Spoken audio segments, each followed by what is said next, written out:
In this video, we'll be discussing the tools, materials, and hand soldering techniques that are used to attach through-hole components onto printed circuit boards using lead-free solder. IPC also offers a similar video for tin lead solder. The most important part of the hand soldering process is the person that does the job. Your commitment to doing the job right is the first step, but you'll also need to have proper training. Then your experience and skill will bring it all together. There will be a lot of people depending on the quality of the work you perform. Even one bad solder connection can cause an entire electronic system to fail, either completely or occasionally. A solder joint that opens up occasionally is called an intermittent failure. In some products, this can be annoying. In others, an intermittent failure can be dangerous or even fatal. Let's begin by looking at a hand soldering workstation. Your workstation and the area around it should always be kept clean, well lit, and uncluttered. Any dirt, grease, solder splatter, insulation cuttings, and other debris should be cleaned away often. It's a good idea to use a rag or a brush to do this so you don't hurt your hand. Any of these materials can contaminate the assemblies you'll be working on.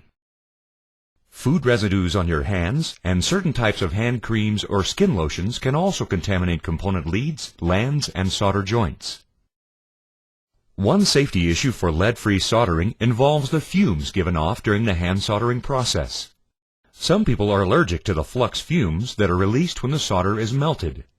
A fume extractor can help remove these vapors. We'll be talking a lot more about flux composition a little later.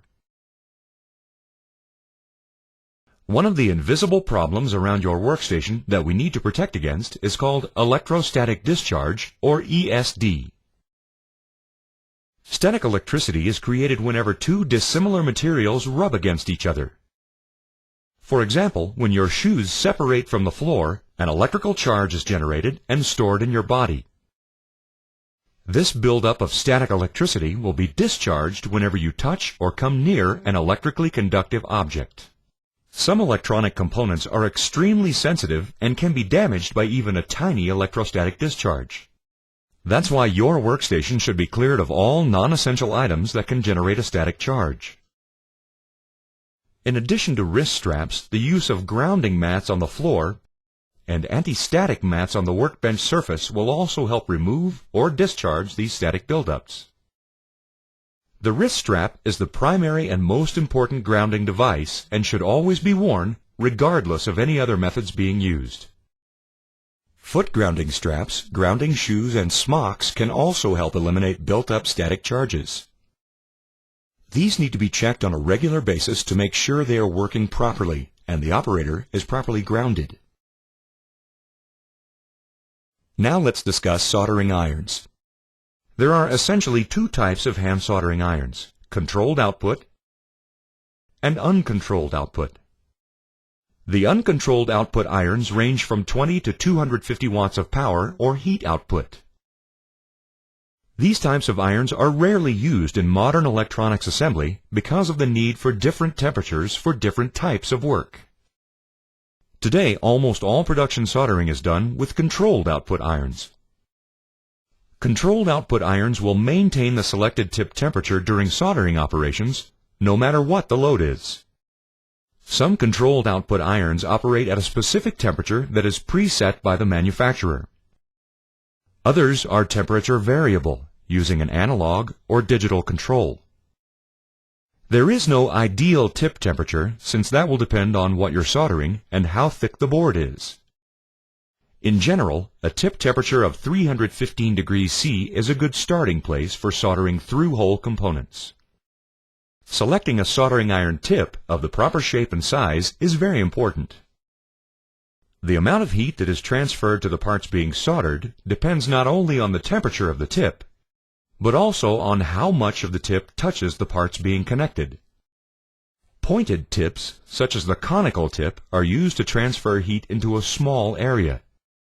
These tips should be used with small lands and components that need very little solder. A screwdriver tip or chisel tip will transfer more heat because more of the tip contacts the parts to be soldered. As a general guideline, the width of the tip should be approximately equal to the diameter of the land that's being soldered. Every solder connection should be completed in the shortest possible time to prevent excess heat from spreading to nearby areas of the board and causing thermal damage. 3 seconds should be the average time to complete a hand-soldered joint. If it takes more time than that, you may be causing heat damage to the board or the component. Heat damage can sometimes be visible on the surface of the board. It can also exist on inner layers, where it can appear as isolated white spots called measles. Measles will probably not be cause for rejection of the assembly, but they are definitely not desirable. Heat damage can also cause delamination of the base material. Internal delamination is like a small cavern or hole inside the board. If there happen to be any internal conductors within this delaminated area, there will be little or no electrical insulation between them. In high humidity environments, this can result in electrical problems. Excess heat can also separate or lift the land from the base material. The worst type of thermal damage will not even be visible on the surface of the board. This is a microscopic cross-section of a plated through hole that has been damaged by excessive heat. When this area was overheated, different expansion rates for the metal and the base material caused this crack in the plating. This type of barrel crack can prevent the electronic signal from traveling through the hole and result in signal failure. This particular problem would not be visible during final inspection, but it will cause reliability problems in the end product. As you can see, heat transfer may be the most critical issue in hand soldering, and there are quite a number of factors that can affect it, including the wattage or power of the soldering iron, the amount of time the iron takes to make up for any heat that is lost in the soldering process, the size and shape of the soldering tip, and the amount of time the connection is contacted. All of these variables will be determined by the type and size of the connections you'll be soldering. You'll learn how to make the right decisions from the information in this video and by experience as you perfect your soldering skills.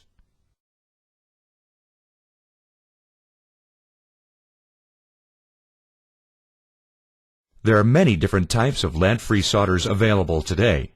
The most common lead-free alloy for hand soldering applications is tin silver copper. The melting point for this alloy can be up to 40 degrees C higher than tin lead, which becomes liquid at 183 degrees. This particular lead-free alloy typically contains 96.5% tin, 3% silver, and 0.5% copper. Tin silver copper has a melting point of about 217 degrees C. Your company will have already selected the specific lead-free soldering alloy you'll be using for hand soldering applications. It's important to become familiar with its characteristics. Lead-free solder alloys tend to have a stronger surface tension, meaning they are more difficult to spread along the surface of the connection than their tin-lead counterparts. Although studies have indicated that lead-free solder joints can be as reliable as tin lead, there are definitely challenges to implementing the process. Here are some things to be aware of. Components and circuit boards need to be able to withstand potentially higher soldering temperatures.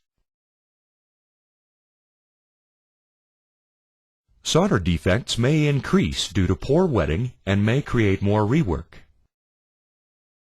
Fluxes will need to clean surfaces more aggressively and will need to function properly at higher temperatures. That's because there's more possibility of oxidation and potentially longer soldering times because of the higher melting temperature. The more active fluxes, in turn, may also require a more thorough cleaning process to remove the more aggressive and possibly still active flux residues. Finally, the solder joints may have a different appearance depending on the lead-free alloy used. The appearance of the connection may be visually disturbing to inspectors, but solder joint graininess has never been a problem or a reliability issue. Just because it looks different doesn't make it bad. In addition, the amount of time solder takes to harden can also affect the strength of the solder joint.